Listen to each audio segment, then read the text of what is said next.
సుఖశాంతుల తెలంగాణ సుభిక్షంగా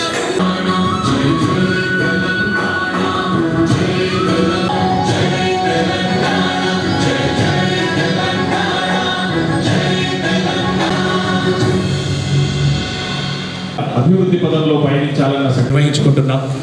ఈ కార్యక్రమానికి విచ్చేసినటువంటి గౌరవ సర్పంచులు, ఉప సర్పంచులు, అలాగే వార్డు మెంబర్లు, అలాగే వివిధ ప్రభుత్వ శాఖల అధికారులు, సిబ్బంది, పాత్రికేయ మిత్రులు అందరికీ ఈ కార్యక్రమం గురించి తీరుతెన్నులను వివరించాల్సిందిగా గౌరవ ఎంపీడీఓ శ్రీ బ్రహ్మానందం గారిని కోరుతున్నాను.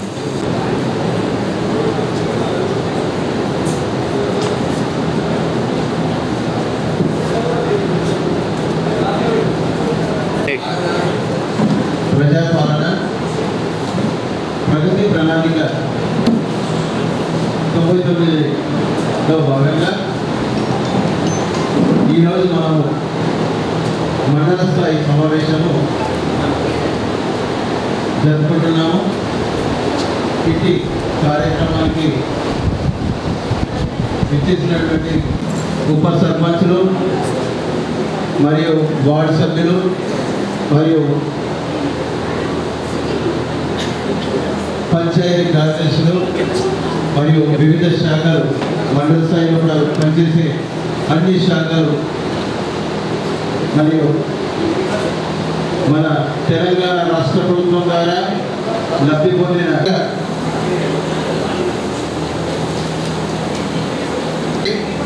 12/6/26 వరకు పలు శాఖల కార్యక్రమాల నిర్వహించబడుతుంది.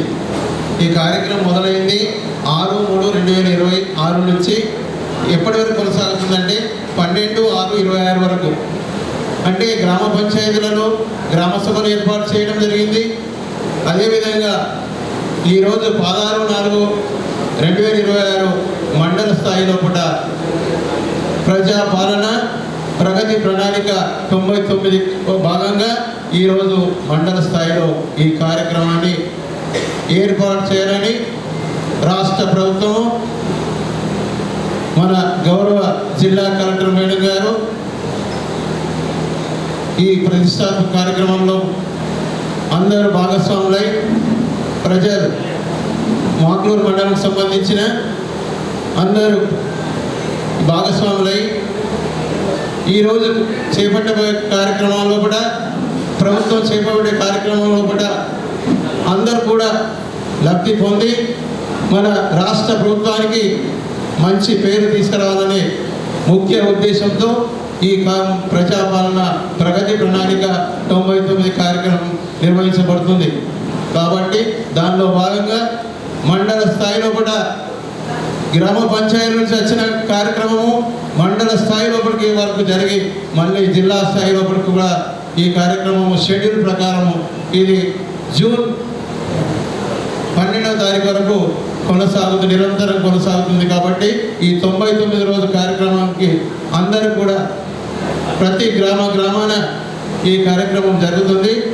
నిరంతర ప్రక్రియ కాబట్టి ఇది 99 రోజుల ప్రక్రియ కాబట్టి ఈ ప్రక్రియలో కూడా అందరూ మనం భాగస్వాములై ఇటు కార్యక్రమానికి విచ్చేసినటువంటి అందరి ప్రతి వారికి పేరున నమస్సుమాంజలు తెలుపుతూ అందరినీ ఆహ్వానిస్తూ ఈ కార్యక్రమంలో పాల్పంచుకున్న ప్రతి మనిషికి కూడా శుభాభినందనలు తెలుపుతూ ఈ సమయం ఇచ్చిన నాకు ముగిస్తున్నా. Thank you.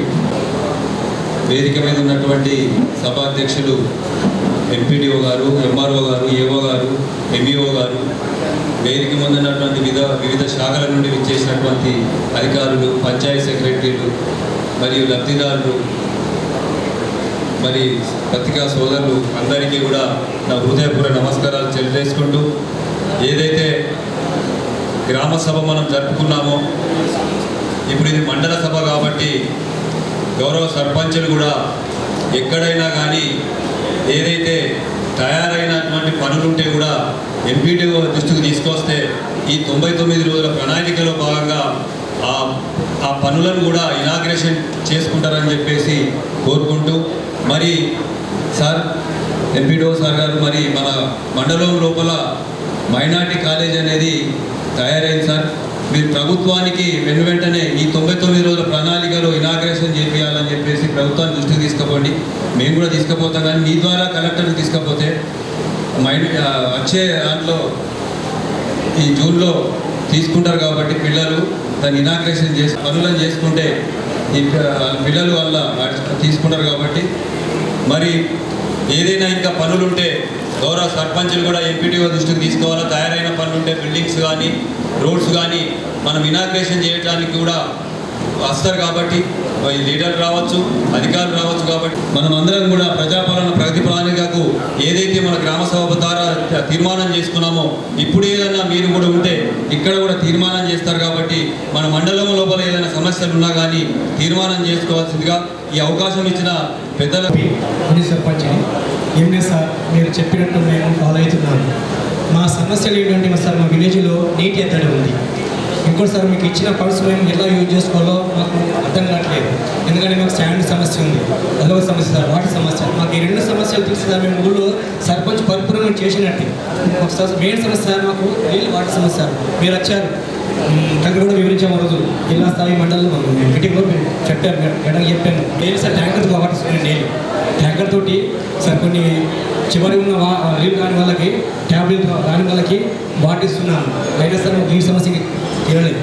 మళ్ళీ ఒకసారి మాకు ఇతర వీళ్ళు కొన్ని ఆగాయి చేశారు, వాళ్ళు పేరు వచ్చింది, కట్టుకున్నారు వాళ్ళు. తర్వాత మళ్ళీ వాళ్ళకి బిల్లు రావట్లేదు. అది కూడా మేడం పిలిపి చూపించండి. కానీ ఆ సమస్య సార్ చూడండి సార్. ఇంకోటి సార్ మాకు ఏంటంటే ఇప్పుడు సార్ డ్రైనేజ్ కానీ సీసీ కానీ శాంక్షన్ అయినాయి, శాంక్షన్ తీసుకోవచ్చు మేము. అదొక సమస్య. మరియు నేను ఆర్డర్నెస్ డిప్టీ ఈ అండ్ ఏ గారు కూడా వెళ్ళడం జరిగింది. అది ఎస్టిమేట్ తయారు చేసి మన గౌరవ జిల్లా కలెక్టర్ గారికి అందజేయడం జరిగింది. అది త్వరలోనే అది వస్తుందని మేడం చెప్పింది. 25 lakhsకి ఇష్టం, కానీ మేడం అంతగా శాంక్షన్ లేదండి. 15 lakhs వరకు పేమెంట్ ఆగుతలేదు.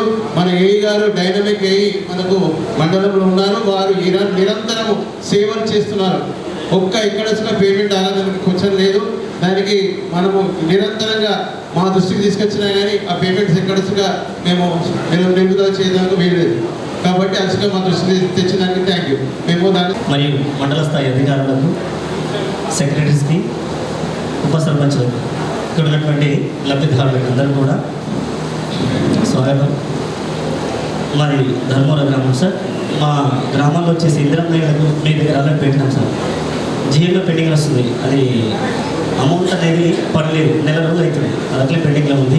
దయచేసి ఆ లబ్ధిదారులు బాగా ఇబ్బంది పెరుగుతున్నారు. ఎంత తొందరగా పాసిబుల్ అయితే అందుకున్నారు. మీకు అల్లరి తీర్మానం ఇచ్చినాము, 2 సార్లు తీర్మానం ఇచ్చినాము, దాన్ని ఇంకా రిప్లై రాలేదు. దాన్ని పెంచితే బాగుంటుంది. 16 lakhs ఏముంది, 20 lakhs పెంచిస్తామన్నారు. కొన్ని గ్రామ పంచాయతీ శాంక్షన్ అయినా కానీ మాకు ఇంకా రాలేదు. అది దయచేసి అది వీళ్ళంతా తొందరగా చేస్తే బాగుంటుంది సార్. అది చాలా ఇబ్బందికరం ఉంది. మా జీవి కింద బండలన్నీ కూలిపోయినాయి, పైనుంచి పెంచులు రాపుతా ఉన్నాయి, చాలా ఇబ్బందికరంగా. అదే కాకుండా సార్ మేము ఈ ఎన్ఆర్జీఎస్ నిధులు వచ్చినటువంటి నిధుల్లో భాగంగా సీసీ రోడ్స్ వేద్దామని జీపీ పర్యవేక్షణ రోడ్స్ ఉన్నాయి, అవి మా పరిధిలో ఉన్నాయి. కానీ అవి వేయకుండా కొంతమంది అడ్డుపడుతున్నారు. ఇంతకుముందు దృష్టికి వచ్చినాయి లాస్ట్ ఇయర్. అది ఈసారి ఒకసారి మీ అంటే రెవెన్యూ డిపార్ట్మెంట్ మనాదా రక్షణ శాఖ దగ్గర పెట్టుకొని ఆ రోడ్స్ కంప్లీట్ చేస్తే చాలామంది వెళ్ళడానికి ఇబ్బందికరంగా ఉంది. బురద అవుతుంది వర్షాకాలం. అది నాన్ ల్యాండ్ అని అడ్డుకుంటున్నారు. ఎంత పాసిబుల్ అయితే అంత పాసిబుల్. సార్ మీరు వచ్చి ఇది గ్రామ పంచాయతీ దాన్ని తేల్చి చెప్తే అంటే మేము చెప్పడం కన్నా కూడా అధికారులకు చెప్పడం మీరు ఉంటుంది. దయచేసి ఒకసారి మీ చొరవ తీసుకొని మా ధర్మవరం గ్రామానికి వస్తే ఆ సమస్య పరిష్కారం అనేది అవుతుంది సార్. ఇవే కాదు, డ్రైన్స్ నిర్మాణం చేద్దామని అడ్డుకుంటున్నారు. ఇది నాది అది నాది అని చెప్పేసి. సమస్యలు ఉన్నాయి కానీ పరిష్కారం అవ్వట్లేదు. నిధులు ఉన్నాయి, చేసుకోవడానికి మేము చేయడం కోసం మేము ఉత్సాహంగా ఉన్నాం, కానీ ఇబ్బందులు ఎదురవుతున్నాయి. దయచేసి ఒకసారి మీ మండల స్థాయి అధికారులు మా ధర్మవరం గ్రామాన్ని విజిట్ చేస్తే ఆ సమస్య ఎలాంటి పరిష్కారం అవుతుందనేది మా యొక్క ఆశయం సార్. Thank you. దానికి వాళ్ళు పై అధికారులకు రిపోర్ట్ చేస్తారు. కాబట్టి ఎలాంటి సమస్య వచ్చినా కానీ అన్ని శాఖల మా అధికారులు ఉన్నారు ఇక్కడ. మీ యొక్క సమస్యను వెంటనే పరిష్కరిస్తారు. కాబట్టి ఇందిరమ్మ ఇల్లు కావాలంటే పేమెంట్స్గా అప్డేట్ పేమెంట్ ఏఈ గారు ఉన్నారు చెప్తారు.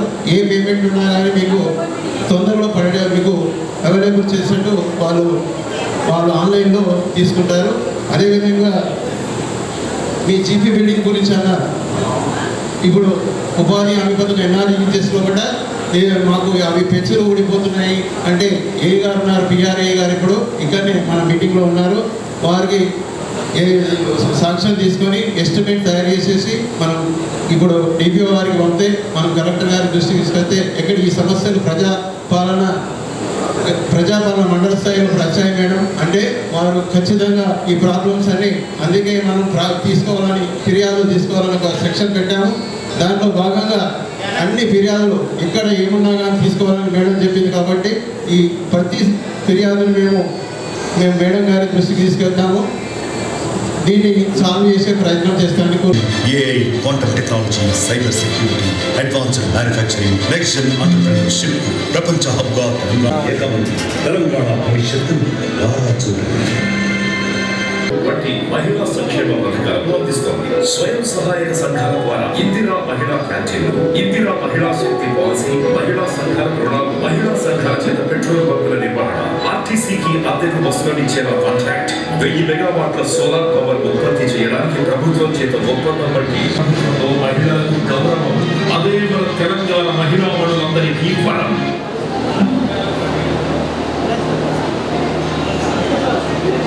ఉంటుందని ప్రగాఢంగా విశ్వసించిన ముఖ్యమంత్రి గారు మహిళల కోసం అనేక సౌకర్యాలను కల్పిస్తున్నారు.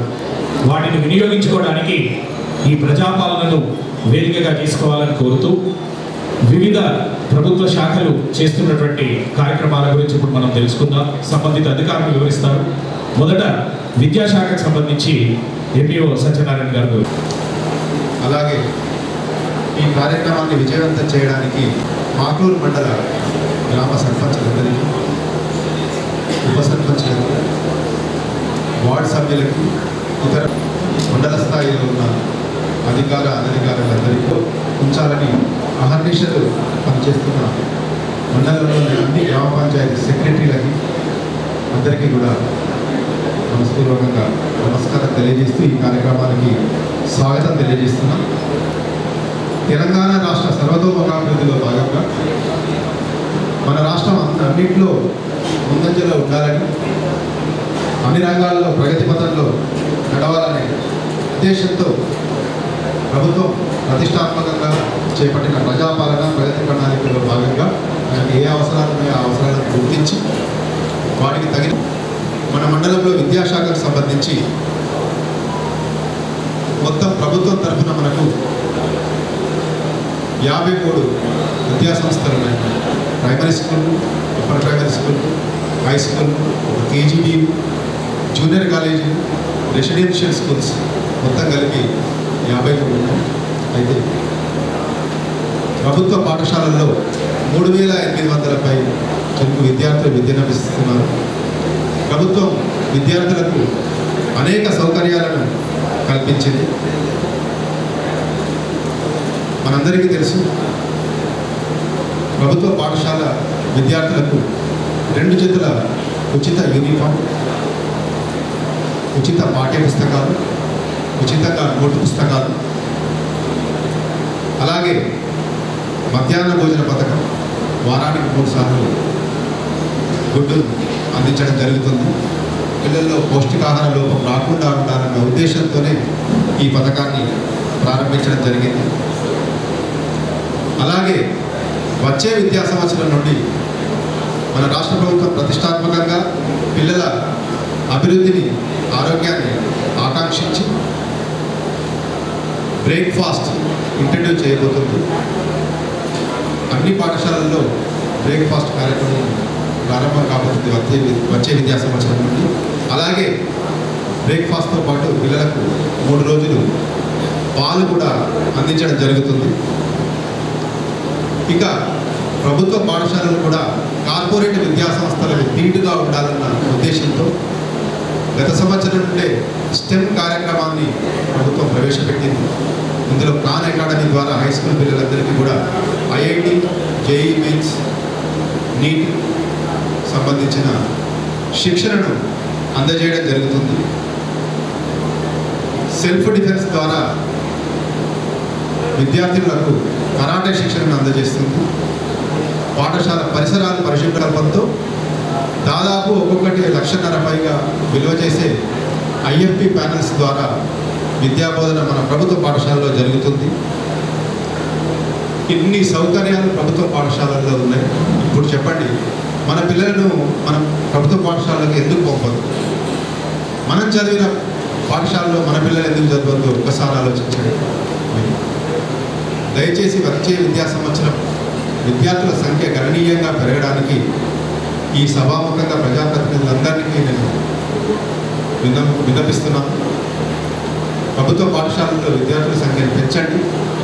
విద్యార్థుల సంఖ్యకు అనుగుణంగా మనం ఉపాధ్యాయులను తీసుకొచ్చుకుందాం. ఉపాధ్యాయుల సంఖ్య తక్కువగా ఉంటే కనుక తప్పకుండా డిఓ గారు ఉపాధ్యాయులను మనం కేటాయిస్తారు. విద్యార్థుల సంఖ్య చాలా పెరిగిందనుకోండి, మనకి ఇంకా డెప్యుటేషన్ మీద చాలా ఉపాధ్యాయులు వచ్చే అవకాశం ఉంది. ఈ అవకాశాన్ని మనం వినియోగించుకుందాం. ప్రభుత్వ పాఠశాల అంటే పేద పాఠశాల కాదు అన్నది మనం నిరూపిద్దాం. పెద్ద మనసు ఉన్న వాళ్ళు చదువుకునే పాఠశాలగా మనం దాన్ని తీర్చిదిద్దుదాం. సో ఈ కార్యక్రమంలో మీ వంత సహకారం మాకు అందిస్తారని ఆశిస్తూ ఈ అవకాశం ఇచ్చిన మీకు ఒకే స్థలంలో మీకు అందుబాటులో ఉంటారు కాబట్టి వివిధ శాఖలకు సంబంధించిన పథకాల గురించి తెలుసుకోవాలనే ఉద్దేశంతో మిమ్మల్ని అందరినీ ఇక్కడికి రమ్మని కోరడం జరిగింది. మన అగ్రికల్చర్ డిపార్ట్మెంట్లో స్కీమ్స్ అనేవి మీకు గత 2018 నుంచి అందుబాటులో ఉన్న స్కీమ్సే. అయితే మనకి రైతు భరోసా స్కీమ్ కింద ఈ సంవత్సరం 2025-26 ఎస్ఎంఈకి గాను ప్రతి రైతు ఖాతాల్లో ఎకరం వరకు ఉన్న వాళ్ళకి డబ్బులు పడ్డాయి. అలాగే ఎకరం పైన ఎంత భూమి ఉన్నా కానీ మొదటి దఫాగా ఎకరానికి 6,000 రూపాయలు పడ్డాయి. మిగతా 5 ఎకరాలు ఉన్న వరకు కూడా ఈ మందులు పడతాయని మాకు సమాచారం ఉంది. కాబట్టి అందరు రైతులకు మీ ఖాతాల్లో డైరెక్ట్గా అమౌంట్ జమ చేయబడతాయి. అలాగే రైతు బీమా అనేది మనకి 2025 ఆగస్టు నుంచి 2026 ఆగస్టు దాకా సంవత్సరం ఉంటుంది మనకి ఆ స్కీము. అయితే ఇప్పటి వరకు మన మండలంలో 17 మంది రైతులు కొన్ని అనివార్య కారణాల వల్ల కానీ హత్యపరంగా చనిపోవడం వల్ల అందరికీ 5 లక్షల రూపాయలు నామినీ ఖాతాలో ఆర్టీజీఎస్ చేయబడ్డాయి ఎల్ఐసి ద్వారా. ఇందులో ఏంటంటే మనకి ఆధార్ కార్డులు కానీ అన్ని నామినీ ఒకే ఉంటే వెంటనే అమౌంట్ పడిపోతున్నాయి. కాకపోతే మేము మీ అందరూ కోరడం ఏంటంటే ఇట్లా ఏమైనా కేసులు మీ విడుదల అయినా కూడా కొంచెం డాక్యుమెంట్స్ అనేవి ఒకటి తొందరగా ఏమో చెప్పండి. మాకేంటంటే గవర్నమెంట్ లెవెల్లో 10 రోజుల్లోపు ఎంత అప్లోడ్ చేయాలని చెప్తున్నారు. ఎందుకంటే ఆ బెనిఫిట్ పొందే వాళ్ళు కొంచెం పూర్ పీపుల్ ఉండవచ్చు కాబట్టి డబ్బులు త్వరగా ఉద్దేశంతో డాక్యుమెంట్స్ కొంచెం త్వరగా ఇవ్వాల్సి కోరుచున్నాం. మీకు రైతు బీమా ఏమన్నా ఉన్నా కానీ డెత్ సర్టిఫికేట్లు మేము ఎంపీడీఓ రిక్వెస్ట్ తొందరగా ఇప్పిస్తున్నాము. మా స్థాయిలో మేము చేస్తున్నాం కాబట్టి ఫస్ట్ మీరు అప్లై చేసే బాధ్యత మీరు తీసుకుంటారని కోరుతున్నాను. అలాగే మనకి మెయిన్ ఏంటంటే మన మండలంలో వేరే మండలాలు చూస్తే అన్ని రకరకాల పంటలు ఉంటున్నాయి. మన మండలంలో చూస్తే ఎటు దిగినా కానీ వరి తప్ప వేరే పంటే కనపడట్లేదు. మాకు గత 5 సంవత్సరాల నుంచి చూస్తున్నాము, వరి తప్ప ఏదీ లేదు. మనం అడిగితే ఏం చెప్తున్నారంటే మీరందరూ నీళ్లు ఫుల్గా ఉన్నాయి మేడం, కరెంట్ ఫుల్గా ఉంది అంటే మీ ఉద్దేశం ఏంటంటే నీళ్ళు ఇవ్వకుండా కరెంట్ ఇవ్వకుండా ఉంటే పంట మార్పిడి చేస్తామని చెప్తున్నారు. కానీ మనం అట్లా కాదు, ఉన్న మన వనరులను కాపాడుకోవాలి. నీళ్ళు ఉన్నాయంటే మనకి మంచిదే కదా, మనకి సహజ వనరులు బాగా ఉన్నట్టు. కరెంట్ కూడా మనకి ఇస్తున్నారు కానీ అట్లా మీరు వరేసుకోమని కాదు. మీరు పంట మార్పిడి చేయకుండా వానాకాలం ఎండాకాలం 2 వరేయటం వల్ల మన గ్రౌండ్ వాటర్ తగ్గుతుంది. దానివల్ల మనకి వాటర్ ఇమ్యూనిటీ ఉండట్లేదు, టెంపరేచర్ పెరుగుతుంది. ఇప్పుడు చూసారా ఆల్రెడీ ఇప్పుడు 40 డిగ్రీలు ఉంటుంది మన వాటర్లోనే. ఇట్లా మనకి భూగర్భ జలాలను అడిగంటిపోతే వాతావరణం కూడా వీటెక్కిపోతుంది. భవిష్యత్ తరాలు కూడా మీరు నీరు తాగే నీరు కూడా ఇబ్బంది అవుతుంది. కాబట్టి దయచేసి పంట మార్పిడి చేసుకోండి. పంట మార్పిడి అంటే ముఖ్యంగా ప్యాడీ ఉన్నది డైవర్ట్ చేయండి. మన ప్రభుత్వం నుంచి కూడా చెప్తున్నారు, వడ్లు కొనాలంటే మనకి సెంట్రల్ గవర్నమెంట్ పర్మిషన్ కావాలి. పర్మిషన్ వాళ్ళు ఇవ్వాలంటే మనకి రైస్ కొనే వేరే కంట్రీస్ ఉండాలి కాబట్టి ఇంపోర్ట్ క్వాలిటీ కూడా ఎక్కువ లేదు కాబట్టి మనం గోడలన్నీ పెట్టేశారు వేరే వస్తువుల్లో, ఎక్కడా ఖాళీ లేదు. కాబట్టి కొనకపోతే మన పరిస్థితి వేరేగా ఉంటుంది. కాబట్టి వాటర్ ఉన్నా కానీ మీరు పంట మార్పిడి చేసుకోండి. కూరగాయలు వేసుకోవచ్చు, హార్టికల్చర్ పంటలు ఏమైనా వేసుకోవచ్చు. చూద్దామన్న పసుపు ముక్కుదన్న కూడా ఉంటుంది. ఒక చిన్నపూర్లో కొంచెం 3204 615-048 జయశ్రీరాము హెచ్ఎండి వరంగల్ 44 వరంగల్ 9 వానాకాలంలో ఏమంటున్నారు, వేసవికాలం మాత్రం ఓన్లీ 6 ఏమంటున్నారు. ఎందుకంటే మీకు మన మిల్లులోకి వెళ్తే కూడా క్వాలిటీ బాగాలని మనకి తలుపిస్తున్నారు. కాబట్టి ఈ వెరైటీస్ వేయండి. వీలైనంతగా పంట మార్పిడి చేసుకోవాలని మేము కోరుతున్నాము. పంట మార్పిడిలో మేము ముఖ్యంగా ఇప్పుడు మన తెలుసు గత నెలలో 22వ తారీఖు నర్మెట్టాల్లో పామాయిల్ ఫ్యాక్టరీ ఓపెన్ చేశారు. అదే రోజు రైతు భరోసా కూడా ఓపెన్ అయింది. అయితే ఆయిల్ పామ్ అనేది మీకు సబ్సిడీ ఉంది. డ్రిప్ సబ్సిడీ ఏ పంటలో లేనంతగా సబ్సిడీ మీకు వస్తుంది ఇప్పుడు. అయితే oil palm madam horticulture madam కూడా మనకు అందుబాటులో ఉన్నారు. ఆ స్కీమ్ గురించి కొంచెం మేడం చెప్తారు. మీరు కూడా మీ రైతులు కొంచెం చెప్పండి, క్రాప్ డైవర్ట్ అవ్వమని. పంట మార్పిడి రావడానికి కారణం మనమే. ఎందుకంటే కంటిన్యూస్ ఒకటే పంట వేస్తున్నాం. దానివల్ల మనకి ప్రకృతి పాడవడం, మన భూములు పాడవడం, దీనివల్ల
సరే ఎక్కువ రోజులు నిల్వ ఉంటాయి. అగ్రికల్చర్ క్రాప్స్ నిల్వ ఉంటాయి, మనం నిల్వ చేసుకుంటాం గోడౌన్స్లలో. హార్టికల్చర్లో అట్లా కాదు. మరి మనకి పెరిషబుల్ కాకుండా ఎక్కువ రోజులు ఉండి మనకి మార్కెట్ సదుపాయం ఉండి మంచి రేట్ ఉండే పంట ఏది ఉందంటే ఆయిల్ పామ్ ఒక్కటే. అండ్ మెయిన్గా ఆయిల్ పామే ఎందుకు ప్రభుత్వం ప్రోత్సహిస్తుందంటే ఇంకో కారణం కూడా చెప్తాం. మన దగ్గర నూనె ఉత్పత్తి తక్కువ. ఇప్పుడు నూనె గింజలు ఏమన్నా మనం ప్రొడక్షన్ చేస్తున్నామా? మనం చిన్న ఉన్నప్పుడు అటు రూరల్ సైడ్ మేము చూసుకున్నట్లయితే కొంత సిరికొండ అటు సైడ్ సన్ఫ్లవర్ అన్నది అనిపించేది. ఇప్పుడు అది కూడా కనిపిస్తుంది. అంటే రాన్న ఇప్పుడు మన డిస్టిక్లోనే మన మండలంలోనే చూడండి ఎక్కడెక్కడ నుండి వెజిటబుల్స్ వస్తాయి, ఎక్కడెక్కడ నుండి ఫ్రూట్స్ వస్తాయి. ఇప్పుడు మొత్తం మండలం మనం తీసుకుంటే హార్డ్లీ మ్యాంగో కొంత ఒక 120 ఎకరాలు, వెజిటబుల్స్ హార్డ్లీ 20 to 30. ఇప్పుడు ఇక్కడ కూర్చున్న మనకే సరిపోవు ఆ ఫ్రూట్స్ వెజిటబుల్స్ పండిస్తే. మరి ఎంత ఏరియా కావాలా మనకి? మనం రోజుకి ఎంత ఫ్రూట్స్ తీసుకోవాలి, ఎంత వెజిటబుల్స్ తీసుకోవాలి, దానికి సరిపడే మనం పండిస్తున్నామా లేదా ఇది కూడా మనం చూసుకోవాలి. మనం ఎంతో కాస్ట్ పెట్టి బయట నుండి కొంటున్నాం. డ్రాగన్ ఫ్రూట్ ఉంది మన వాటిలో ఒక్కరిలో ఇద్దరే పండిస్తుంది ఫార్మర్స్. ఈరోజు ఈ ఫార్మర్స్ వచ్చారో లేదో నాకు తెలియదు. వెంకట సుబ్బారావు గారు డ్రాగన్ ఫ్రూట్ పండిస్తారు, కేటీఆర్ గారు డ్రాగన్ ఫ్రూట్ పండిస్తారు, అంతే ఇద్దరే. మరి కూర్చున్న అందరికీ కూడా సరిపోదు అవి తింటే. కాబట్టి దయచేసి మీరుండి ఫార్మర్స్కి పంట మార్పిడి వైపు ప్రోత్సహిస్తూ ఆయిల్ పామ్ అనే కాదు వేరే పంటలు క్లస్టర్ బేసిస్లో ఇప్పుడు అన్ని పంటలకి అన్ని చోట్ల పొటెన్షియాలిటీ ఉండకపోవచ్చు.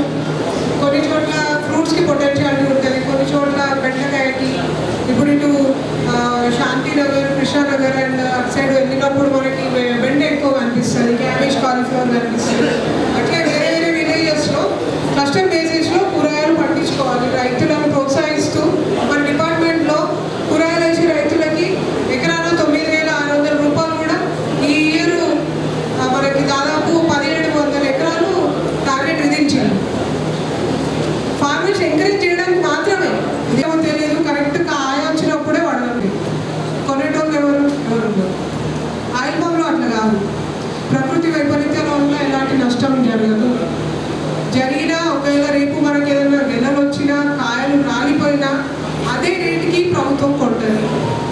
ఇప్పుడు టన్నుకి 23,000 రూపాయలు ఉందండి, అంటే 2,300 తింటారు. సో ప్రకృతి వైపరీత్యాల వల్ల ఎలాంటి డ్యామేజ్ జరగని పంట మొండి పంట. మొండి ఏమంటారు, హార్టీ ప్లాంట్ అనమాట. ఎక్కువ వర్షాలు పడ్డా వాటర్ దాదాపు వారం రోజులు ఆగినా చెట్టు నీళ్ళు అంత మొండిది మొక్క. సో ఇది ఒకటి గమనించాలి. ఇంకోటి దిగుబడికి వచ్చేసరికి ఆయిల్ పామ్లో ఏంటంటే మొదలు లేదంటే వేరే లైఫ్ స్టాక్ అంటాం, కోళ్ళు పెంచుకోవచ్చు లేదా గొర్రెలు పెంచుకోవచ్చు. ఇలాంటి డిఫరెంట్ టైప్స్ ఆఫ్ ప్రాక్టీసెస్ మీరు చేసుకోవచ్చు. మొదటి 4th ఇయర్ నుండి మీకు దిగుబడి స్టార్ట్ అవుతుంది. 4th ఇయర్ నుండి స్టార్ట్ అయితే 25 to 30 years మీరు ఎకనామిక్ ఈల్డ్. గత నెల మార్చి 20వ తారీఖున మెగా హెల్త్ క్యాంప్ నిర్వహించడం జరిగింది. రంజాన్ ఉండే అంత పండుగ వాతావరణం. 21 రంజాన్ కాబట్టి మన అంటే ముస్లిం సహోదరులు రోజా ఉంటారు, షాపింగ్ ఉంటుంది. అసలు క్యాంప్ వస్తారా, సక్సెస్ అవుతారా అని చాలా సందేహాలు ఉండే. బట్ గ్రామ సర్పంచులు, పంచాయతీ సెక్రటరీలు, ఐకేపీ వాళ్ళు, అంగన్వాడీ టీచర్స్ అందరూ కోఆపరేషన్తో చాలా గ్రాండ్ సక్సెస్ చేశారు. అందరికీ ధన్యవాదాలు. మామూలుగా మాకులు ప్లేస్లో ప్రతిరోజు ఒక 60 నుంచి 70 మంది వస్తారు. ఆ రోజు మెగా క్యాంపు దాదాపు 335 మంది వచ్చారు. ఆ రోజు జీజేష్ నిజామాబాద్ నుంచి 6 స్పెషలిస్ట్ వచ్చారు. శ్రీ వైద్య నిపుణులు, పిల్లల డాక్టర్లు, తర్వాత ఆర్థోపెడిక్ జనరల్ డాక్టర్లు, జనరల్ ఫిజిషియన్, డెంటల్ డాక్టర్ మరియు పిల్లల డాక్టర్. వీళ్ళలో పిల్లలకు సంబంధించి 26 మంది ప్రెగ్నెంట్, హై రిస్క్ ప్రెగ్నెన్సీ అంటే ప్రెగ్నెన్సీ ఉండి వాళ్ళకు బీపీ ఉండడం, థైరాయిడ్ ప్రాబ్లం, కవలలు అలాంటివి ఉన్న వాళ్ళు 26 మంది వచ్చారు. ఈ 75 మందిని మనం రిఫర్ చేసాం. అంటే మెరుగైన చికిత్స కోసం జీజేఎస్కి రిఫర్ చేసాం. 46 మందికి మనం టెస్టులు కండక్ట్ చేసినాం. ఆ క్యాంప్ మాత్రం మెగా సక్సెస్ అయింది. దాంతోపాటు ప్రభుత్వం ఒక కొత్త వ్యాక్సిన్ ఇంట్రడ్యూస్ చేస్తుంది మనకి, ఇంతకుముందు ఎప్పుడు లేదు మనకి. అదే HPV vaccine, human papilloma virus vaccine. ఇది ఎందుకు ఇస్తారు అంటే మామూలుగా మీరు వినే ఉంటారు, ఆడవాళ్ళలో ఒక వయసు వచ్చిన తర్వాత గర్భాశయ ముఖ ద్వారా క్యాన్సర్, సర్వైకల్ క్యాన్సర్ మీరు వినే ఉంటారు. ఇది ఒక వైరస్ ద్వారా వస్తుంది. మామూలుగా చిన్న ఏజ్లో, దాదాపు చిన్న ఏజ్ అంటే 10 నుంచి 14 సంవత్సరాల ఏజ్లో ఆడపిల్లలకు ఈ ఇన్ఫెక్షన్ సోకుతుంది. ఇన్ఫెక్షన్ సోకితే ఎలాంటి లక్షణాలు ఉండవు, ఎలాంటి సింప్టమ్స్ ఉండవు. కానీ అదే కొన్ని సంవత్సరాల తర్వాత క్యాన్సర్గా కన్వర్ట్ అయ్యే ఛాన్స్ ఉంది. కాబట్టి గవర్నమెంట్ ఈ టీకా ఎప్పటి నుంచో వేరే దేశాల్లో ఉంది, కానీ రీసెంట్గా లక్షణాలు ఎలా ఉంటాయి, ఎవరికైనా వడదెబ్బ దొరికిన వాళ్ళకి వాళ్ళ బాడీ టెంపరేచర్ చాలా హై ఉంటుంది. మామూలుగా మన బాడీ టెంపరేచర్ 37 ఉంటుంది, బాడీ దాటుతుంది. తర్వాత చెమట రాదు, స్కిన్ పొడి బారిపోతుంది, సివియర్ హెడేక్ వస్తుంది, కన్ఫ్యూజన్ వాడు ఎక్కడ ఏం మాట్లాడుతున్నాడో వాడికి తెలియదు. కొంతమంది స్పృహలు కూడా పడిపోవచ్చు. ఎవరైనా అలాంటి లక్షణాలు కనిపిస్తే ఇమీడియట్గా మీరు చేయాల్సిన జాగ్రత్తలు ఏంటంటే ఇమీడియట్గా నీడ ఉన్న చోట తీసుకెళ్ళడం. సరే, ఎక్కడైతే ఏమి ఉంటుందో అక్కడ వాటి చుట్టూ అందరూ దుమ్ముకుడదు, వాటికి కొంచెం గాలి తగ్గేలాగా పడింది. వీలైతే గడిపడితో వాటికి కొంచెం తోడ్పడి నియర్గా గవర్నమెంట్ హాస్పిటల్కి తీసుకెళ్ళాలి. సో ఇదంతా వడదెబ్బ దాకిన తర్వాత, సో వడదెబ్బ దాకద్దంటే కొన్ని జాగ్రత్తలు బాగా తీసుకోవాలి. ఖచ్చితంగా ఎండలో పనిచేయాల్సి వచ్చినప్పుడు ఒక 40 నిమిషాలు 50 నిమిషాలు పనిచేసిన తర్వాత ఒక 5 నిమిషాలు నీడపై కొంచెం రెస్ట్ తీసుకోవడం, చేయరు కాళ్ళు 28 సంఘాల కన్నా 2 కోట్ల 24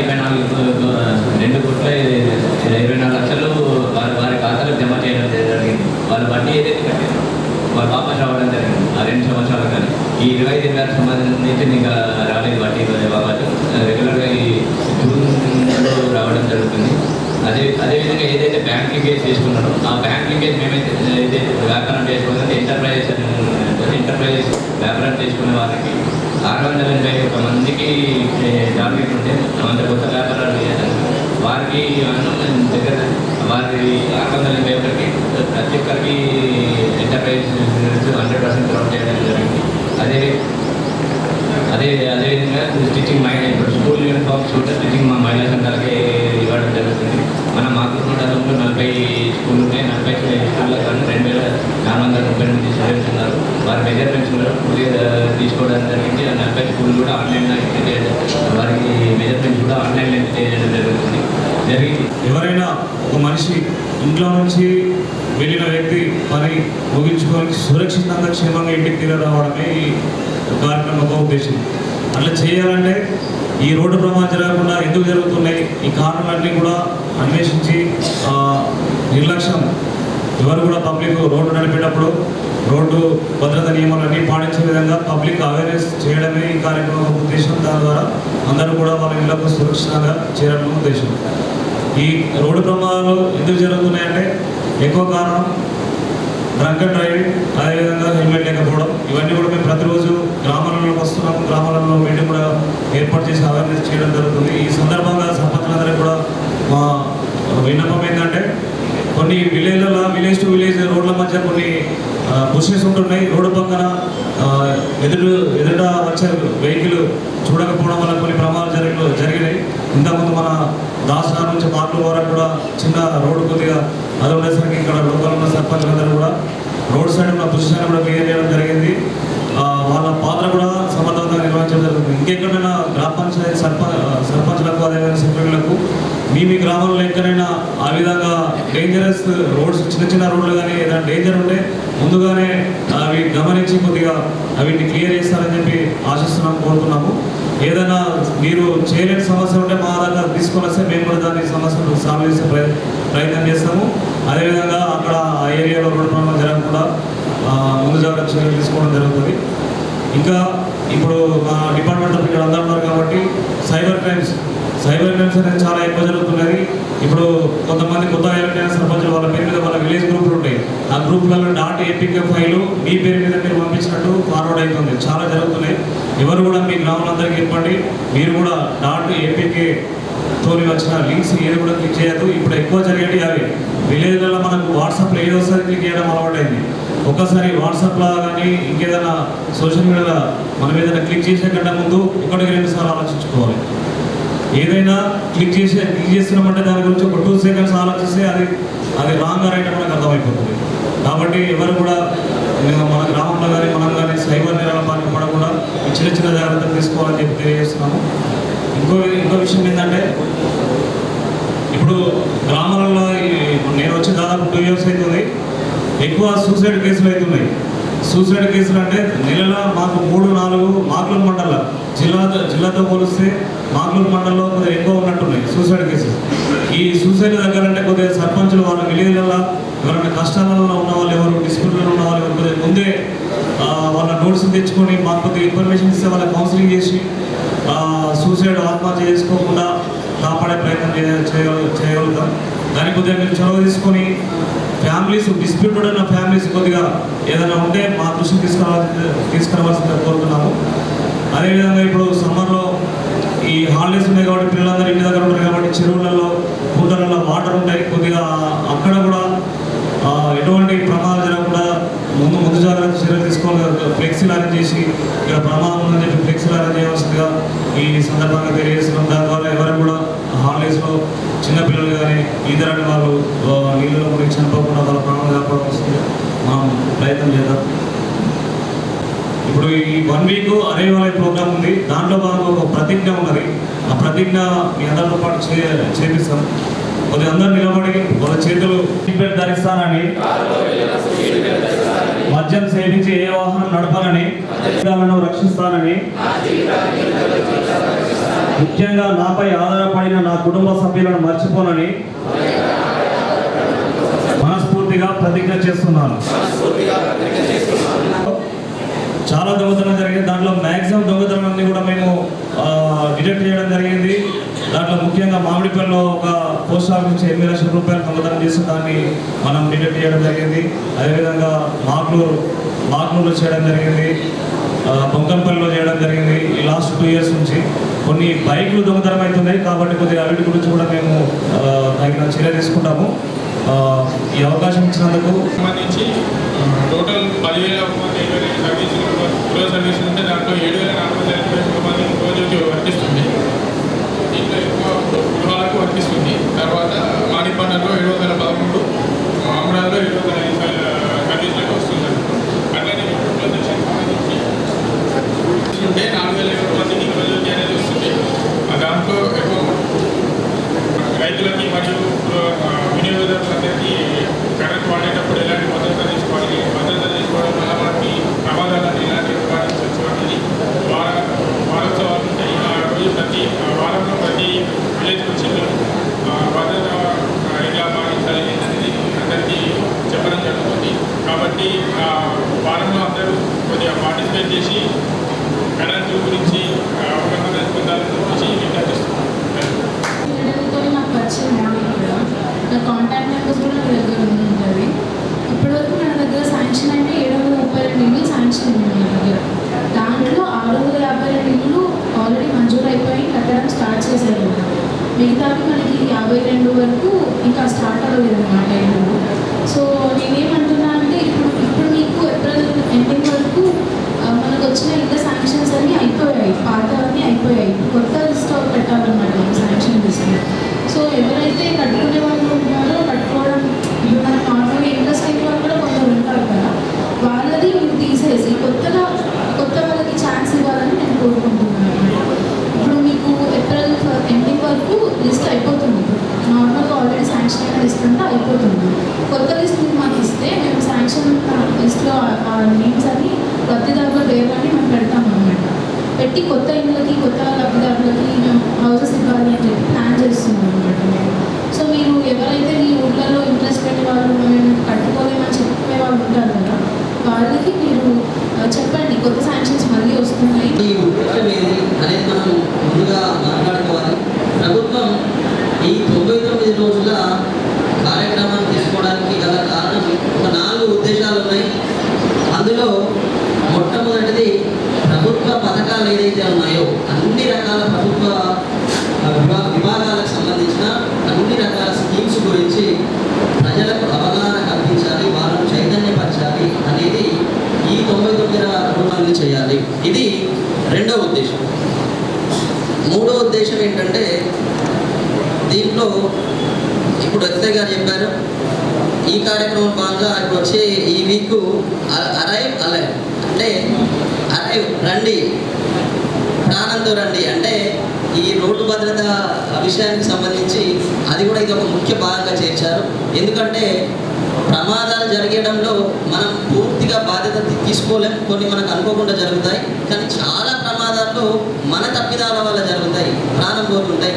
ఆ మానవ తప్పిదాలను తగ్గించాలి అనేదే దీని ఉద్దేశం. ఫర్ ఎగ్జాంపుల్ హెల్మెట్ పెట్టుకోవడం, చాలా కేసుల్లో హెల్మెట్ పెట్టుకోకపోవడం వల్ల ప్రాణాలు పోతాయి. మనందరికీ తెలుసు, ప్రాణం అయితే బతుకుతాయి, యాక్సిడెంట్ అయినా కానీ హెల్మెట్ ఉంటే ప్రాణం పోతుంది. సో ఇలాంటి మన చేతుల్లో ఉన్న ఏవైతే ఉన్నాయో అలాంటి వాటి మీద ప్రజల ప్రాణాలను కాపాడడంలో భాగంగా దానికి కూడా ప్రాధాన్యత ఇచ్చి ప్రభుత్వం దీంట్లో కూడా ఐటమ్గా చేర్చడం జరిగింది. సో ఈ 4 ఉద్దేశాలతో పాటుగా ఈ సమావేశంలో మనం చర్చించుకోవాల్సిన అంశాలు ఏంటంటే, మనం గత ప్రభుత్వాల నుంచి తీసుకొచ్చిన స్కీమ్స్ అన్నిటి కూడా కంటిన్యూ చేస్తూ ఈ ప్రభుత్వం వచ్చిన తర్వాత మనకు ఏ పథకాలు తీసుకొచ్చింది, తర్వాత భవిష్యత్తులో ఇంకే కొత్త పథకాలను తీసుకువస్తుంది, ఇవన్నిటిని కూడా ఈ కార్యక్రమంలో మనం చర్చించుకోవడం, మాట్లాడుకోవడం అనేది ముఖ్య ఉద్దేశం. సో అందుకే ప్రతి డిపార్ట్మెంట్ వాళ్ళ తరఫున కూడా వాళ్ళ డిపార్ట్మెంట్కి సంబంధించిన కొత్తగా ఏదైనా స్కీమ్ రాబోతుందా, వచ్చిన స్కీమ్స్లో ప్రజలను ఏ విధంగా భాగస్వామ్యం చేయాలి, ఆ స్కీమ్కి సంబంధించిన ఎలిజిబిలిటీలు, అర్హతలు, వాళ్ళు అప్లై చేసుకునే విధానము వాళ్ళకు వివరించడము, వాళ్ళకు అవగాహన కల్పించడము, ఇది ఈ కార్యక్రమం, ఈ సమావేశం యొక్క ముఖ్య ఉద్దేశం. సో ప్రభుత్వ పథకాలన్నింటినీ కూడా మనం చర్చించుకోవాలి. మనకు ఉపయోగపడే పథకాలు ఏదైతే తెచ్చిందో దాన్ని అభినందించాలి, ఆనందించాలి. సో ఇప్పటిదాకా మాట్లాడిన అందరూ కూడా ఫస్ట్ ఆ పాయింట్ చెప్పిన తర్వాత సమస్యలు కూడా ఉన్నాయి. దీంట్లో మనం ప్రభుత్వం ఏదైతే పథకాలు ప్రవేశపెట్టిందో దాని ద్వారా ఎవరైతే లబ్ధి పొందినామో వాటి గురించి చర్చించుకుంటూ, దాని గురించి ఆనందిస్తూ, ప్రభుత్వాన్ని అభినందిస్తూ, తద్వారా ప్రజలకు తెలియపరచడం, లాస్ట్లో దాంట్లో ఉన్న లోపాలు, ఇంకేం అవసరాలు ఉన్నాయనే సమస్యలను కూడా ముందుకు తీసుకురావడం అనేది దీంట్లో భాగం. కాబట్టి మీరు అందరూ కూడా మాట్లాడినప్పుడు కేవలం మీ గ్రామానికి సంబంధించిన చిన్న చిన్న సమస్యలే చెప్తున్నారు. నేనేమంటున్నా అంటే దాంతో పాటుగా మన ప్రభుత్వం కొత్త స్కీమ్స్ వల్ల ఏమేమి లబ్ధి పొందినాం అది చెప్పిన తర్వాత దాంతో పాటుగా సమస్యలు చెప్తే బాగుంటుంది. కాబట్టి ఫస్ట్ మనం చేయాల్సింది ప్రభుత్వ పథకాలు ఏదైతే కొత్తగా వచ్చిందో మీకు తెలుసు, కొన్ని చాలా పాత పథకాలు ఉన్నాయి. కళ్యాణ లక్ష్మి శాతగోరకు కానీ, రైతు భరోసా కానీ, ఇవన్నీ పాత పథకాలు, అవన్నీ ప్రభుత్వం కొనసాగిస్తున్నాయి. యోగ పథకాలు ప్రతి అంగన్వాడీ కేంద్రంలో ఈ కార్యక్రమాలు నిర్వహించడం జరుగుతుంది. కొత్తగా అదనంగా చాలా పథకాలు మనకు తీసుకొచ్చింది. దాంట్లో మీకు అందరికీ తెలుసు, ఇందిరమ్మ ఇల్లు. మనం గత 10 ఏళ్లలో డబుల్ బెడ్రూమ్ ఇల్లు అనేది కొన్ని గ్రామాల్లో అక్కడక్కడ మాత్రం జరిగింది. నాకు తెలిసి మన మండలంలో ఎక్కడ కూడా జరగలేదు. కానీ ఇందిరమ్మ ఇళ్ళ స్కీము దీంట్లో కొన్ని మార్పులు చేయడం ద్వారా చాలా సక్సెస్ఫుల్గా, విజయవంతంగా బెడ్రూమ్ ఇల్లు అనేది వైబుల్ లేదు అంటే దాని అర్థం ఏంటంటే దానికి ఇచ్చిన బడ్జెట్ డబుల్ బెడ్రూమ్ ఇల్లు అయ్యే పరిస్థితి లేదు. రెండోది, అది కాంట్రాక్టరే కట్టాలి, ఇండివిజువల్కు బెనిఫిషరీ కట్టుకునే అవకాశం లేదు. మూడోది, అది ప్రభుత్వ ప్లేస్లోనే కట్టాలి, సొంత ప్లేస్లో కట్టే అవకాశం లేదు. సో ఈ 3 ఏదైతే దాంట్లో ఉన్న లోపాలను ప్రభుత్వం గమనించి వాటిని సరిదిద్ది సొంత ప్లేస్లో ఉన్న వాళ్ళకే డబ్బులు ఇచ్చి వాళ్ళకే కట్టుకునే అవకాశం ఏదైతే ఇచ్చిందో దీని ద్వారా ఈ ప్రోగ్రామ్ సక్సెస్ అదే కాదు. సో ప్రతి ఊళ్ళో కూడా మనం చూస్తున్నాం. ఇప్పుడు తప్పనిసరిగా ఆ ఊరు సైజును బట్టి తక్కువ ఎక్కువ ప్రతి గ్రామంలో కూడా మనం ఇందిరమ్మ ఇల్లు అనేది కడుతున్నారు. ఈ స్కీమ్ కంటిన్యూషన్ ప్రోగ్రామ్ కాబట్టి అన్ని విలేజ్లో కంటిన్యూగా ప్రభుత్వం ఉన్నంత కాలం కొనసాగుతూనే ఉంటుంది. ఇది ఈ ప్రభుత్వం యొక్క ఫ్లాగ్షిప్ ప్రోగ్రామ్, గొప్ప ప్రోగ్రామ్. దీని ద్వారా చాలామంది లబ్ధి పొందారు. ఆ లబ్ధిదారులు కొంచెం ఉండొచ్చు, వాళ్ళతో కూడా మీ దగ్గరతోటి దీని తర్వాత మాట్లాడిస్తాం. దీంతో స్కీమ్ అంతకుముందు లేదు, ఇందిరమ్మ ఇల్లు లేదు, ఇది గృహజ్యోతి కూడా. దీని ద్వారా చాలామంది తక్కువ కరెంట్ వాడే వాళ్ళందరికీ డేగా చెప్పారు ఫిగర్స్, మండలంలో మొత్తం ఎంతమందికి ఇస్తున్నాము అనేది. సో వాళ్ళందరికీ కూడా ఉచిత కరెంట్ అనేది ఇళ్లకు ఇంతకుముందు మనకు అగ్రికల్చర్ ఎట్లాగా ఉంది. సో దీని ద్వారా గృహజ్యోతి ద్వారా ఇళ్ళకు కూడా మనం ఉచిత కరెంట్ అనేది ప్రభుత్వం తీసుకొచ్చింది.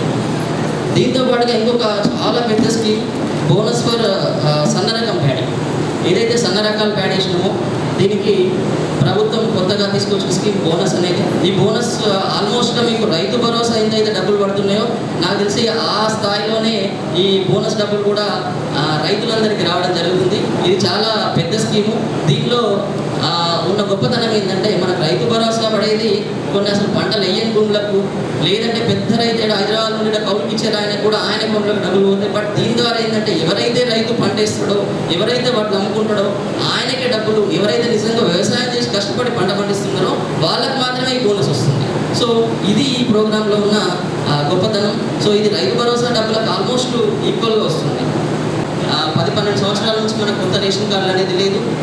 కొత్త రేషన్ కార్డులే కాదు, మనకు ఉన్న కార్డులో పిల్లలను పెళ్ళిళ్ళు అయ్యి వచ్చిన వాళ్ళు చేర్చుదామంటే కూడా మనకు అవకాశం లేకుండా ఉండే. సో ఈ గవర్నమెంట్ వచ్చిన తర్వాత మనకు కొత్త రేషన్ కార్డులు వేయడానికి అవకాశం ఇచ్చింది, అలాగే పిల్లల పేర్లు చేయడానికి అవకాశం ఇచ్చింది. సో దీని ద్వారా మనం ఈ మండలంలోనే ఇది వచ్చిన తర్వాత దాదాపు 1200 కొత్త రేషన్ కార్డు మంజూరు చేయడం జరిగింది మన మండలంలోనే.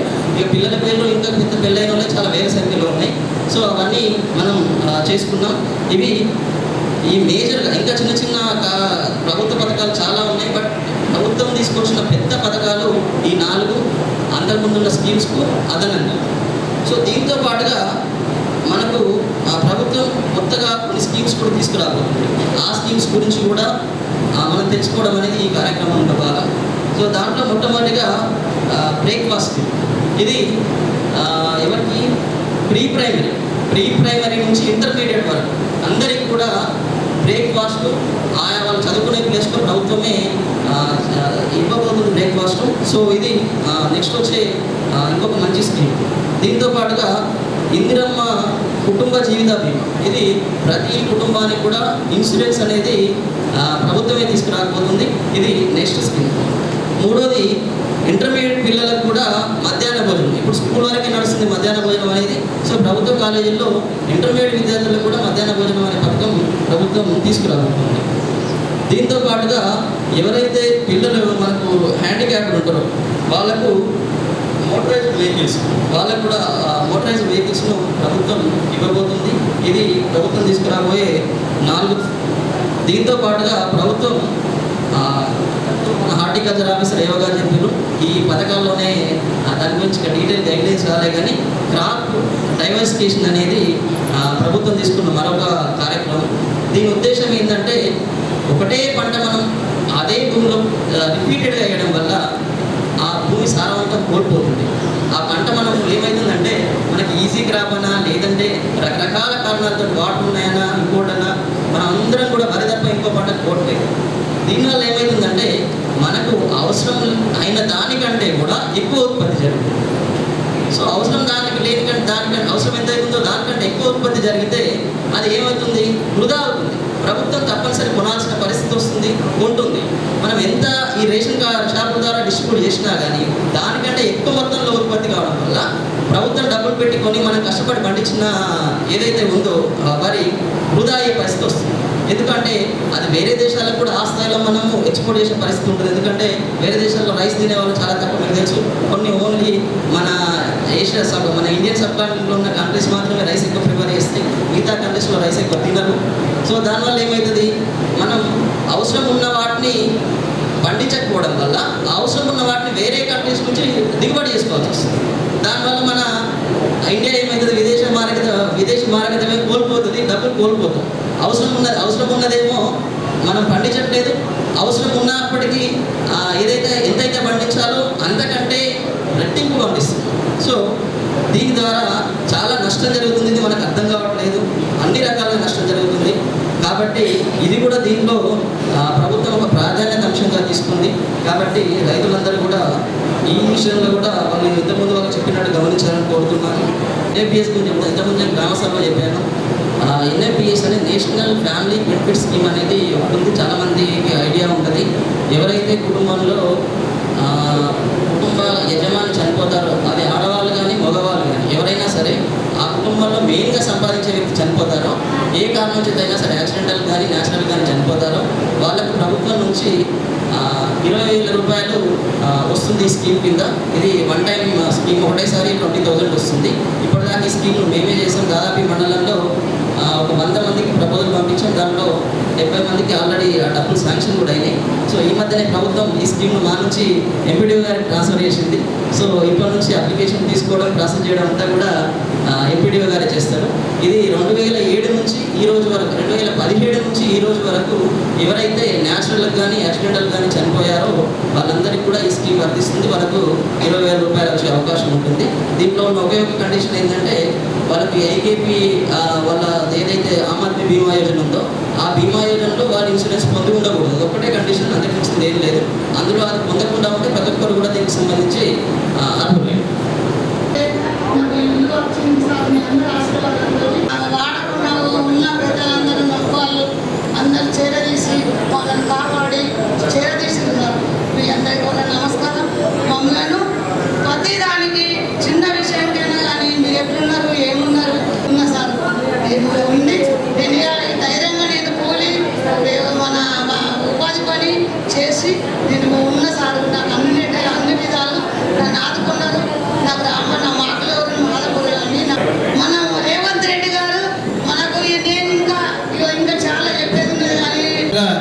నాకు ఇల్లు లేక ఎంత బాధపడ్డా అన్నది లోపల హృదయం నుంచి వచ్చింది. ఈరోజు ప్రభుత్వం చేపట్టిన కార్యక్రమంలో కూడా ఆ అమ్మ యొక్క రికార్డు కలెక్టర్ గారికి పంపడం జరుగుతుంది. అది యొక్క ఎందుకంటే ఈ రోజుల్లో పట ఈ దైనందిన జీవితంలో కూడా ఎవరైనా చనిపోతే తన సొంత ఇంటికి అయితే కిరాయి ఇంటికి ఎవరు రాణిస్తలేరు. కాబట్టి వారికి నీడ కల్పించే ప్రభుత్వంని ఆ అమ్మ ఎల్లవేళలా వారికి ధన్యవాదాలు తెలుసుకుంటుంది. ఆమె హృదయార్థ స్వభావంతో వారు చెప్పారు. వారికి ధన్యవాదాలు. Thank you sir. ఇచ్చేసిన పెద్దలందరికీ నా హృదయపూర్వక నమస్కారములు. ఒకప్పుడు మేము కూడా ఊరి గుడిసెలో ఉండేవాళ్ళము. అప్పుడు చాలా బాధపడే వాళ్ళము. ఎందుకంటే మా లైఫ్ మా పిల్లలకు రావద్దని చాలా బాధపడే వాళ్ళము. సో ఇప్పుడు మన గవర్నమెంట్ నుంచి రేవంత్ రెడ్డి గారు మనకి ఇల్లు శాంక్షన్ చేసినందుకు మేము చాలా సంతోషపడుతున్నాము. ఇంకోటి ఏంటంటే మాలాంటి లైఫ్ మా పిల్లలకు ఉండొద్దని కూడా బాగా ఆలోచించాము. సో మాకు ఇప్పుడు ఈ రేవంత్ రెడ్డి గారు ఇల్లు ఇచ్చినందుకు చాలా గర్వపడుతున్నాము. అసలు ఇల్లు కడతామన్న ఫీల్డ్లో కూడా మేము లేకుండేది. అసలు మాకు ఆలోచన కూడా అంటే ఆలోచన ఉండే నేను ఇల్లు కట్టుకుని రేంజ్లో ఉండాలి, నేను బతికినట్టు నా పిల్లలు బతుకుద్దాం అన్న ఒక ఫీల్డ్లో ఉండే. సో ఇప్పుడు రేవంత్ రెడ్డి గారు మాకు ఇల్లు ఇచ్చి మమ్మల్ని చాలా ఆనందపరిచారు. ఇంకో విషయం ఏంటంటే ఇప్పుడు సార్ మాట్లాడినట్టు ప్రతి ఒక్కరు హెల్మెట్ ధరించాలి. ఎందుకంటే హెల్మెట్ లేకుండా కూడా చాలామంది చనిపోతున్నారు. కారణం మా డాడీ కూడా ఒక గవర్నమెంట్ ఎంప్లాయీ. సో ప్రాబ్లం ఏంటంటే అతను ప్రత్యేకంగా హెల్మెట్ ధరించేవారు. కానీ చాలామందిని చూస్తున్న బాయ్స్ ప్రతి ఒక్కరు హెల్మెట్ ధరించారు. హెల్మెట్ ధరించాలి. ఎందుకంటే మీకు ప్రాబ్లం కాదు, మీ ఇంట్లో ఉన్న ఆడవాళ్ళకి కానీ మీరు కనిపించిన పిల్లలకు కానీ ప్రతి ఒక్కరికి కానీ అదొక బాధకర విషయం. ఎందుకంటే ఈరోజు నేను ఈ మాట మాట్లాడడం కారణం ఏంటంటే నేను మా డాడీని పోగొట్టుకున్నాను. కాబట్టి ప్రతి ఒక్కరికి నమస్కరించి చెప్తున్నాను, ప్రతి ఒక్కరు హెల్మెట్ ధరించాలి. కంపల్సరీ హెల్మెట్ అనేది పాటించాలి. Please is my request. Okay sir, మాకు ఐఎంఓ డిపో పక్కన రోడ్ కరెక్ట్గా లేదు, అక్కడ రోడ్ వేయించండి సార్ ప్లీజ్, ఇది మై రిక్వెస్ట్. ఇంకోటి ఏంటంటే ఏమంటారు బ్రేకర్స్ కూడా లేదు సార్, మాకు బ్రేకర్స్ వేయించండి, స్పీడ్ బ్రేకర్స్ వేయించండి సార్. ఎందుకంటే ఈ విషయం మీ వరకు ఎందుకు తీసుకొస్తున్నాను అంటే ఆ బ్రేకర్స్ లేకపోవడం వల్ల మనం కరెక్ట్ పోయినా ఎదుటి మనిషి అనేది కరెక్ట్ రావడం లేదు సార్. అందులో కూడా యాక్సిడెంట్లు కూడా జరుగుతున్నాయి సారు. తప్పు ఒక్కరిదని అనట్లేదు సార్. సో ఇది అందరు పడితే సార్ చెప్తున్నాను సార్ అంతే. ఇంకో విషయం ఏంటంటే సార్, ఇందిరమ్మ ఇల్లు వచ్చినందుకు నేను చాలా గర్వపడ్డాను, చాలా ఆనందిస్తున్నాను. ఎందుకంటే నా ఒక్క బిల్లు కాదు, నాకు 4 బిల్లులు వచ్చినాయి సార్. నాకు ప్రతి డౌట్లో కానీ ప్రతి దాంట్లో కానీ నేను ఫోన్ చేస్తే మా సర్పంచ్ గారు కానీ మా కారబారి గారి మా సెక్రటరీ సార్ గారి ప్రతి ఒక్కరు నా ఫోన్ కాల్ని అటెండ్ చేశారు సార్. నా ఫోన్ కాల్ అటెండ్ చేసి ఏందమ్మా మీ ప్రాబ్లం ఏంటంటే సార్ నాకు ఈరోజు నాకు ఈ డౌట్ ఉందంటే నా డౌట్ని క్లారిఫై చేశారు వారు. సో నేను ఇప్పుడు చాలా ఆనందంగా ఉన్నా సార్. అసలు ఇల్లు కడతాము అన్న ఫీల్ అసలు నేను లేకుండేది. అంటే అంత నిరుపేద కుటుంబం మాది. అంటే ఈరోజు చేసుకుంటే కానీ బతకలేని పరిస్థితి మాది. ఈరోజు చేసుకుంటే కానీ రేపు తినలేని పరిస్థితిలో ఉన్నాం మనం. అంటే నేను ఒక్కదానిని కాదు, నాతో పాటు చాలామంది ఉన్నారు. సో అలాంటి ప్రాబ్లం ఉన్న వాళ్ళకు ఈ గవర్నమెంట్ నుంచి మన రేవంత్ అన్న ఈ ఇల్లు ఇచ్చినందుకు నేను చాలా హ్యాపీనెస్గా ఫీల్ అవుతున్నాను. ఇంకో విషయం ఏంటంటే సార్, ఇల్లు వచ్చినందుకు ఆనందపడితే ఎంత ఆనందంగా ఉందో, మన ఇళ్ళ కోసం పర్టికులర్గా మన చుట్టూ తిరిగి మీరు ఇల్లు కట్టుకోండి అమ్మ అని మన పక్కన నిలబడి మనకు సపోర్ట్ చేసిన వాళ్ళు కూడా ఉన్నారు సార్. మనం గ్రామ పంచాయతీ నుంచి కానీ సెక్రటరీ సార్ నుంచి కానీ మన సర్పంచ్ నుంచి కానీ మన ఎంఆర్ఓ సార్ నుంచి కానీ మాకు ఇసుక కానీ ఏమంటారు ఇసుక పర్మిషన్ కానీ కంకర పర్మిషన్ కానీ అలాంటి వాటికి సార్ చాలా సహకరించారు. Thank you so much sir. కాబట్టి మాకు ఈ ఇందిరమ్మ ఇల్లు వచ్చినందుకు చాలా హ్యాపీనెస్గా ఉన్నాము. అసలు ఇల్లు కడతాము అన్న ఫీల్డ్లో కూడా మేము లేకుండేది. మేము ఇల్లు కడతాము అన్న ఆలోచన కూడా మా దాంట్లో లేకుండేది. కట్టాలన్న కోరిక బాగా ఉండేది, కానీ అంత డబ్బులు ఎక్కడి నుంచి తేవాలన్న ఫీలింగ్ ఉండే మనుషుల లోపల. ఎందుకంటే నిరుపేద కుటుంబం అవ్వడం వల్ల ఉన్నవాడు మంచి స్థాయిలో ఉన్నాడు, లేనివాడు చెడ్డ స్థాయిలో ఉన్నాడు అన్న మాట వాస్తవమే. ఒకప్పుడు పెద్దవాళ్ళు చాలా విషయాలు చెప్తారు, అవి అందరూ కొందరు ఇప్పటి జనరేషన్ అమ్మాయిలు కానీ అబ్బాయిలు కానీ లైట్ తీసుకుంటారు. సో బట్ అది మాత్రం వాస్తవంగా నిజాలే, అబద్ధాలు మాత్రం కాదు. వాళ్ళ మాట అది మనకు ఎందుకు సంబంధం లేదన్నట్టుగా మాట్లాడతాం. బట్ కాకపోతే అదే అప్పట్లో మాట ఇప్పుడు నిజం. అది కొంచెం మనం పెద్దవాళ్ళు చెప్పింది కూడా వినాలి.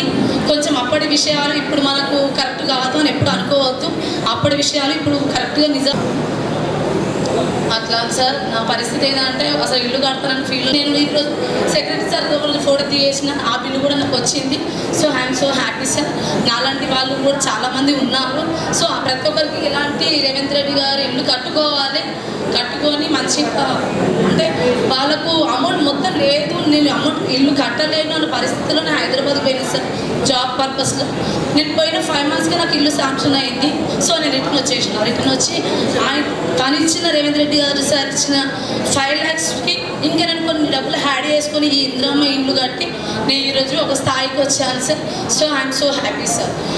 పరిపాలనల విధానాలుగా ఎన్ని అవకతవకలు ఉన్నప్పటికీ గత సంక్షేమ పథకాలు అన్నీ కొనసాగిస్తూ మరి ప్రస్తుతము అట్టడుగున ప్రభుత్వము గత 45, 50, 60 సంవత్సరాల నుంచి పైకి తీసుకువద్దామనుకున్న బలహీన వర్గాలైన పేద ప్రజల గురించి ఆలోచించి మాకు ఇందిరమ్మ ఇల్లు ఇచ్చి పెద్ద ఎత్తున ఒక తాత ముత్తాతలాగా సపోర్ట్గా 5 లక్షల రూపాయలు అంటే మామూలు విషయం కాదు. ఈ 5 లక్షల రూపాయల గురించి ఇక్కడ నుంచి ప్రత్యేకంగా తెలంగాణ నిజామాబాద్ డిస్టిక్ నుంచి గల్పు వెళ్ళే వారు చాలా ఉన్నారు. గత 30 సంవత్సరాల నుంచి వెళ్తున్నారు, 20 సంవత్సరాల నుంచి మరీ ఎక్కువ వెళ్తున్నారు. ఒక పిల్లగాడు 18 సంవత్సరాలు నిండిందంటే అక్కడికి పంపించిన ఇక్కడికి వచ్చిన తర్వాత ఇల్లు కట్టుకునేంత ఆస్కారం లేకపోయింది. ఈరోజు 5 లక్షల రూపాయలు ప్రభుత్వం ఇచ్చి ఇల్లుకు ముందుకు నడిపించినందుకు ఇక్కడ పెద్దలందరూ, ప్రతి ఉద్యోగస్తులు, గ్రామ స్థాయిలో ఉన్న సెక్రటరీ గారు కూడా మరీ ఎక్కువగా కష్టపడి, ప్రజాప్రతినిధులు కష్టపడి పార్టీలకు అతీతంగా ముందుకు నడిపించినందుకు చెప్పడానికి మాటలు చాలడం లేదు. ఇవాళ ఒక మన మండల వ్యవస్థలో రైతు వేదిక ఇది. ఈ రైతు వేదికలో ఇంతమంది పరిపాలకులు ఉంటారు. ఏదో సినిమాలలో చూసడమే కానీ వాస్తవంగా పరిపాలన వ్యవస్థ ఇట్లా ఉంటుంది, సర్పంచులు ఇట్లా ఉంటారు, ఇట్లా పనిచేస్తారనే విషయం కూడా ఇప్పటి వరకు చెప్పుకుంటే నామోషానికి ఊరుకుంటారు. కానీ పరిపాలన వ్యవస్థ పని ఇట్లా చేస్తారనే విషయం కూడా తెలియదు. ఎస్ఐ గారి దగ్గరికి పోతే భయపడము, ఎంఆర్ఓ గారి దగ్గరికి పోతే భయపడము, తహసీల్ గారి దగ్గరికి పోతే భయపడడం తప్ప మనకి ఇంత మంచి పని చేసి పెడుతున్నారు, ఇక్కడ దాకా నడిపిస్తున్నారు అనే విషయం కూడా 88% మాత్రం తెలియదు. ఇలా చెప్తే నామోషాన్ని కొన్ని ఉండిపోతున్నారు. కానీ ఇప్పుడు ఈ సంక్షేమ పథకాల్లో ఎక్కడికి వెళ్ళినా మన వెంట వాళ్ళు వచ్చి మనకు పని చేపిస్తున్నందుకు చాలా గర్వంగా ఉంది. ఇంకా చాలా ముందుకు పోతామని నమ్మకం అనిపిస్తుంది. ఎట్టి నమ్మకం లేని నేను 45 సంవత్సరాల నుంచి 1992లో నేను సౌదీ అరేబియా వెళ్ళాను.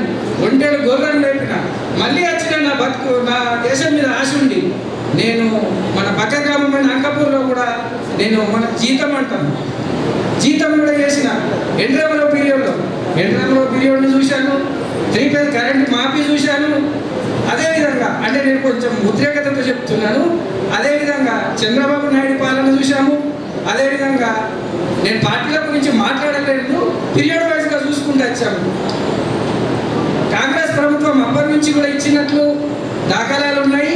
ఇప్పుడు పెద్ద ఎత్తున ఇచ్చినందుకు నాకు మటుకు చాలా సంతోషంగా గర్వంగా ఉంది.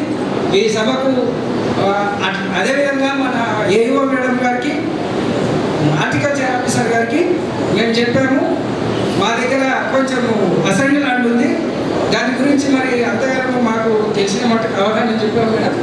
సార్ గారికి కోరుకుంటున్నాము, అక్కడ మాకు మరి ఫారెస్ట్లో మా తాత ముత్తలకు సాగుబాటు లేక అక్కడ అలాగనే చెట్లు జరిగినాయి. అవి మాకు అవసరం లేకున్నా సరే కానీ దాన్ని సాగుబడి చేస్తే మేము ఫామ్ ఆయిల్ పెట్టుకుంటామని అనుకుంటున్నాం మేడం.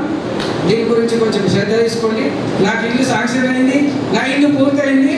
నేను అనుకుంటున్నా నా దేశం నాకు ఎన్నడైనా నేను ఒక ఊరుకు వలస వెళ్ళినా నా ఊరు మీద ప్రేమతోనే వచ్చాను, నేను ఒక దేశం వెళ్ళినా నా ఊరు మీద ప్రేమతోనే వచ్చాను. ఇవాళ నేను ఇల్లు కట్టుకున్నందుకు నాకు గర్వంగా ఉంది. సభకు నమస్కారాలు. తప్పగా ఉంటే క్షమించండి కదా అంటారు. Thank you. ఒక పూట ఆరోగ్య లక్ష్మి భోజనము ఇవ్వడం జరుగుతుంది.